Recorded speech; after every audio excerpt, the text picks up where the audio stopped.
करेंगे, अगर वहाँ खाने वाने का प्रॉब्लम तो हो ही गया होगा, उससे कभी फ्यूचर अच्छा रहेगा।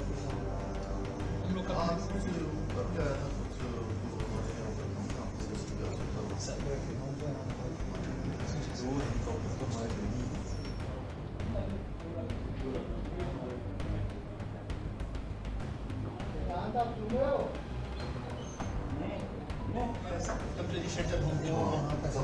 व्यवस्था करके वहाँ पे उन लोगों ने व्यवस्था कर रखी है। और अब बादल पड़ गया तो लोग जो है घबराए हुए हैं। तो रास्ते वगैरह जाने के लिए वहाँ नेताला के पास नहीं, शायद वो पहुँच गए हैं, डीएमएसपी आगे नहीं जा पा रहे हैं। हाँ, वो पूरा स्लाइड हो गया अभी। और डीएम साहब भी और विधायक जी वहाँ से कुछ बताइए आपको क्या और क्या करना है यहाँ पे हमको।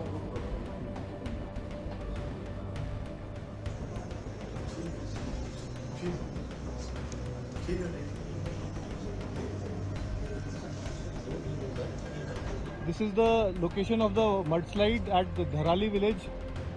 Around 13:45, a major mudslide had come in the Kheergad Nala in this particular village. The complete mid portion of the village has got swept out and the road has got blocked.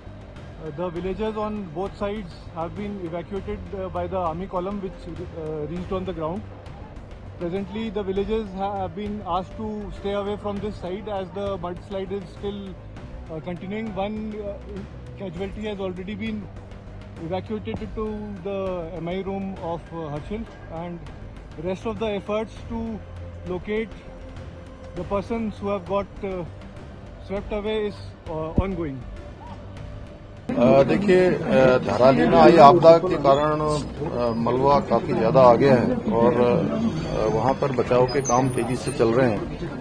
वहां पर सेना के लोग, ITBP के लोग और SDRF की टीमें वहां पहुंच गई है।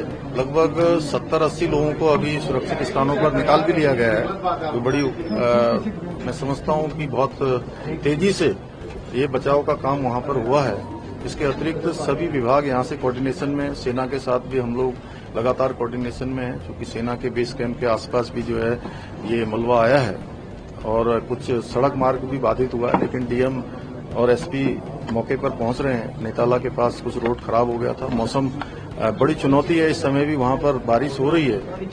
इसके अतिरिक्त यहां पर सभी प्रकार की अभी यहां समीक्षा की है। स्वास्थ्य विभाग अपने स्तर पर डॉक्टरों की तैनाती कर रहा है, दवाइयों की वहां पर तत्काल व्यवस्था कर रहा है, भोजन इत्यादि की व्यवस्था हो रही है और राशन वहां पर पहुंचे इसके लिए जिला पूर्ति अधिकारियों की पुलिस विभाग ने लगभग 160 पुलिस के लोगों को 10 सीनियर अधिकारी और 3 एसपी रैंक के अधिकारी वहां नियुक्त किए हैं। 3 नोडल अधिकारी यहां से भी नियुक्त हुए हैं। मुख्यमंत्री कार्यालय से गृह सचिव शैलेश बघोली को इसके पूरे समन्वय की जिम्मेदारी दी गई है। आशीष चौहान पूरे जो हेली सेवाएं इत्यादि संचालित होंगी उन सब व्यवस्थाओं को संभालेंगे और जो रोड इत्यादि बनानी है उसके लिए पीडब्ल्यूडी डिपार्टमेंट के हमारे सचिव, सिंचाई विभाग के, चूंकि वहां पर एक झील भी बन गई है जिससे हालांकि पानी ऊपर से ओवरफ्लो होने लगा है, उसको भी डिस्चार्ज करना है।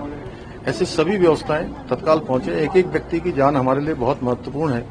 हर एक को बचाने के लिए हम हर संभव प्रयास कर रहे हैं। आपदा तो प्राकृतिक है, लेकिन उसका क्विक रिस्पांस टाइम कम से कम हो, वही हमारा एक मंत्र भी है। उसी मंत्र के आधार पर काम कर रहे हैं। आदरणीय प्रधानमंत्री श्री नरेंद्र मोदी जी ने हमें आश्वस्त किया है कि हर तरीके से केंद्र सरकार की मदद होगी। आदरणीय गृह मंत्री जी ने आश्वस्त किया है, मैं उनका भी धन्यवाद करता हूं। हमारा प्रयास है कि कल सभी प्रकार की जो है सेवाएं वहां पर सुचारू रूप से हों। बिजली विभाग और ऊर्जा हमारा उत्तराखंड जल विद्युत निगम दोनों मिलकर जो वहां पर अभी बिजली को रिस्टोर करना भी हमारी प्राथमिकता है। आज रात तक वो हो जाएगा।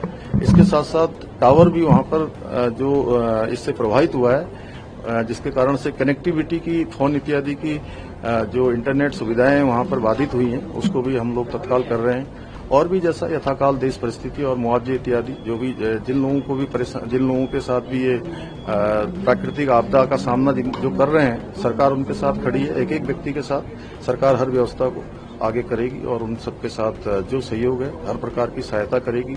वहां पर पोस्टमार्टम इत्यादि अन्य जो हताहत हुए हैं उनका जल्दी से जल्दी जो भी अन्य व्यवस्थाएं होनी वो सब व्यवस्थाएं हम करेंगे। सर अभी तक की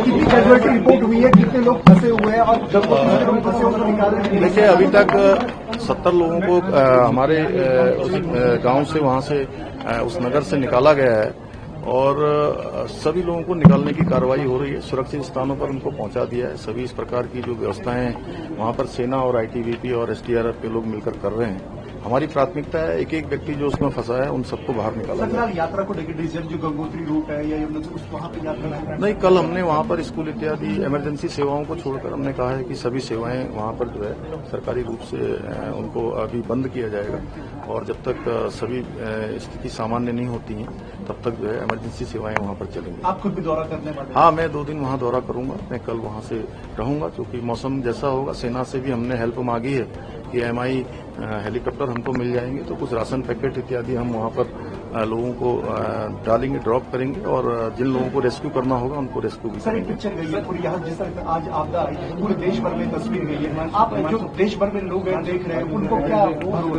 नहीं, हम सभी को आश्वस्त करते हैं कि हम हर प्रकार से, क्योंकि हमको हर वर्ष आपदा का किसी न किसी रूप में सामना करना पड़ता है। बड़ी आपदाएं यहाँ आती हैं। अभी जैसे बादल फटने के रूप में ये आपदा आई है हरसिल के पास। इससे पहले जो है कहीं लैंडस्लाइड के रूप में आती है, कहीं अतिवृष्टि के रूप में आती है, कभी हिमस्खलन के रूप में आती है। इसलिए हमारा क्विक रिस्पांस टाइम कम से कम हो, उस पर हमारा पूरा ध्यान रहता है। वही हम कर रहे हैं। लगातार हमने यहाँ पर हर एक विभाग की समीक्षा की है कि कौन सा विभाग कितनी तेज गति से लोगों को सहायता करता है। धराली में आपकी किसी से वार्ता हुई है? हाँ, धराली में मैंने एसडीआरएफ के वहां से जो लोग लगे हुए हैं उनसे वार्ता हुई है। उन्होंने कहा है कि हम लोग सबको सुरक्षित स्थानों पर जो भी मिल रहे हैं उनको निकाल रहे हैं।